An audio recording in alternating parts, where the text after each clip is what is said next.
My very first Easter as a priest I spent in the mountains of beautiful Boyacá, Colombia, with the campesinos. After a 2.5 hour Stations of the Cross and Mass on Good Friday, the community leader invited me back to his home, and there he proudly served me this giant trout, which was a very expensive meal for him. They wouldn't eat this except once or twice a year. Very expensive. So I, was being a vegetarian for 20 years and having not touched fish for all that time, I ate it because I saw how important it was for him. And while I was eating it, picking the bones out of my teeth, he leaned over and said, "Why do we eat fish on Good Friday?" I had to explain to him this was a kind of penance, that we eat fish on Friday to avoid luxurious things, which of course didn't make any sense to him because fish for him was a luxury. It's important for us to ask, why do we do the things that we do? These rituals that we perform, do they actually mean something to us? Having no meat on Fridays, does this help us celebrate life? Or does this help us deny life? If it helps us celebrate life, well and good, let us embrace it.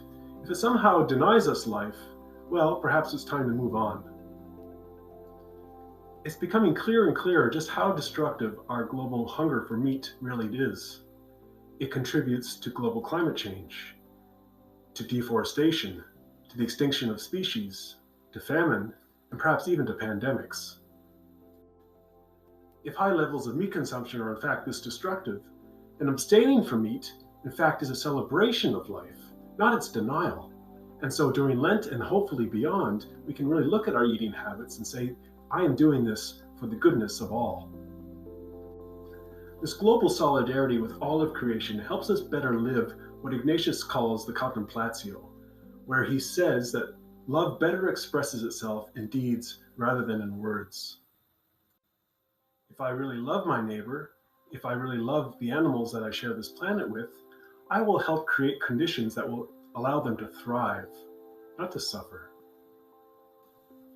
And so we're brought to a second Ignatian principle, one that comes from his 13th rule of discernment found in the first set, where he says the enemy of human nature wants us to keep his wiles and his deceits secret. Here in Ontario, Canada, a law was recently passed that forbids whistleblowing in the meat industry. So animals may be being treated very cruelly and we'll have no way of knowing about it. This seems to me to be saying, just as Ignatius does, the enemy of human nature, the enemy of all goodness and the common good, wants to keep things under wraps so that we do not know about it and cannot act upon it.